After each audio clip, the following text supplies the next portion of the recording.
പൂജ, എന്താടോ? താൻ എന്നെ അവോയ്ഡ് ചെയ്യണോ? ഇതെന്താ പുതിയൊരു കണ്ടുപിടുത്തം? പുതിയതല്ല, കുറച്ച് ദിവസമായിട്ട് എനിക്കങ്ങനെ തോന്നുന്നുണ്ട്.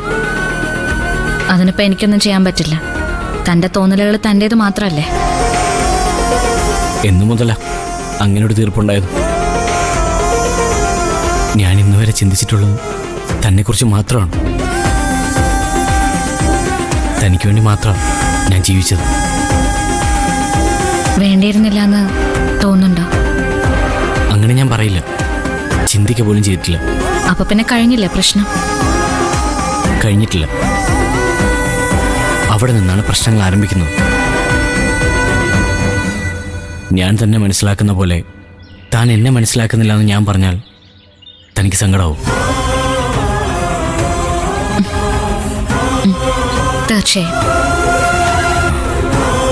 ഞാൻ തന്നെ മനസ്സിലാക്കുന്നതുകൊണ്ടാണല്ലോ എൻ്റെ വ്യക്തിത്വം പോലും മാറ്റിവെച്ച് ഞാൻ തൻ്റെ ഭാര്യയായിട്ട് ഇവിടെ ജീവിക്കുന്നത്. മനസ്സിലായില്ല?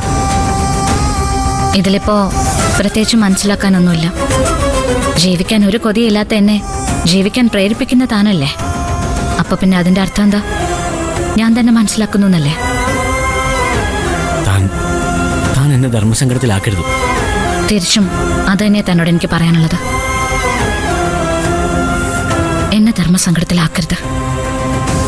പൂജ, ഒരു കാര്യം താൻ മനസ്സിലാക്കണം. എനിക്ക് തന്നെയും വേണം, എൻ്റെ കുടുംബത്തെയും വേണം. അതിനുവേണ്ടി ഞാൻ എന്താ ചെയ്യേണ്ടത്? രണ്ടും കൂടി ഒരുമിച്ച് കൊണ്ടുപോകാൻ തനിക്ക് കഴിയുന്നില്ലെങ്കിൽ ഒഴിവായി തരാൻ ഞാൻ ഒരുക്കാം. പൂജ, പൂജ, എനിക്ക് വേണ്ടി ഒരുപാട് നഷ്ടപ്പെട്ടവനാ താൻ. അറിഞ്ഞുകൊണ്ടല്ലെങ്കിലും തന്നെ ഞാൻ ഒരുപാട് മിസ്യൂസ് ചെയ്തു. പക്ഷെ എനിക്കങ്ങനെ ഇതുവരെ തോന്നിയിട്ടില്ല പൂജ. എന്നാൽ എനിക്ക് തോന്നിയിട്ടുണ്ട്. തന്റെ പഠിത്തം, സ്വപ്നങ്ങള്, ഭാവി എല്ലാം എനിക്ക് വേണ്ടിയല്ലേ താൻ മാറ്റിവെച്ചത്? എടോ, അത് എനിക്ക് തന്നോടുള്ള ഇഷ്ടം കൊണ്ടായിരുന്നില്ലേ? എന്തെങ്കിലുമൊക്കെ നഷ്ടപ്പെടുത്താതെ ആർക്കും ഒന്നും നേടാൻ കഴിയില്ല. ചെറിയ നഷ്ടങ്ങൾക്ക് പകരം തന്നെ പോലെ വലിയൊരു സൗഭാഗ്യം ഇനി കിട്ടിയില്ലേ? അത്രയ്ക്കൊക്കെ ഞാൻ അർഹിക്കുന്നുണ്ടോടോ? അർഹതയോട് തോത് തീരുമാനിക്കണം നമ്മളല്ല, നമ്മളെ സ്നേഹിക്കുന്നവരാ. ഞാൻ തന്നെ ഇത്രമാത്രം സ്നേഹിച്ചിട്ടും ഒറ്റ നിമിഷം കൊണ്ട് താൻ പറഞ്ഞു കളഞ്ഞല്ലോ ഒഴിഞ്ഞു പൊക്കോളാം. ഞാൻ തന്നെ അതിലേറെ സ്നേഹിക്കുന്നുണ്ടല്ലേ അങ്ങനെ പറഞ്ഞത്? എന്ത് ഒഴിഞ്ഞു പോവാന്നോ? അത് സ്നേഹമല്ല, ശിക്ഷയാണ്. ഒരു തെറ്റും ചെയ്യാത്ത എനിക്കുള്ള ശിക്ഷ. ആണെങ്കിൽ ഇനി ആവർത്തിക്കുന്നില്ല, പോരെ? ഞാനൊരു കാര്യം പറഞ്ഞാൽ? പറയാനല്ലേ താൻ വന്നത്, പറഞ്ഞോളൂ. അല്ല, നമുക്ക് തൽക്കാലം ഈ കുഞ്ഞിനെ ആമച്ചേച്ചിക്ക് കൊടുക്കാന്നല്ലേ? ബുദ്ധിമുട്ടാണ്. സ്വന്തം കുഞ്ഞിനെ സ്വന്താക്കാൻ അത് അന്യന്റെ കുഞ്ഞാണെന്ന് കള്ളം പറഞ്ഞ് നിയമപരമായി അതിനെ ദത്തെടുക്കേണ്ടി വന്ന ഭാഗ്യദോഷിയായ ഒരു അമ്മയാണ് ഞാനതിന് കൂട്ടുനിന്ന് എന്തുകൊണ്ടാണെന്ന് എനിക്കറിയോ? താനിപ്പോ പറഞ്ഞില്ലേ താൻ എന്നെ സ്നേഹിക്കുന്ന പോലെ ഞാൻ തന്നെ സ്നേഹിക്കുന്നില്ല. അതിനുള്ള മറുപടി അത്.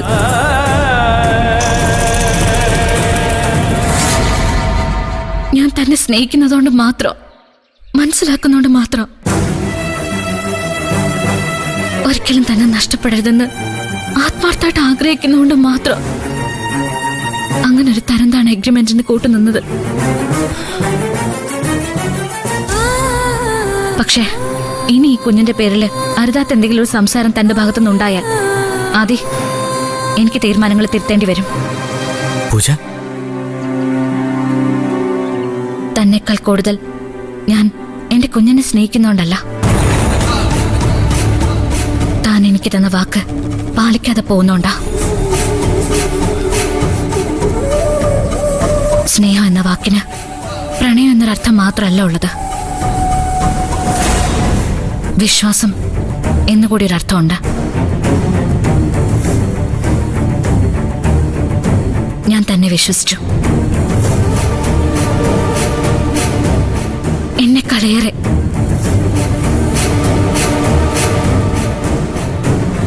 ആ വിശ്വാസം പാലിക്കേണ്ടത് തന്റെ ഉത്തരവാദിത്വം.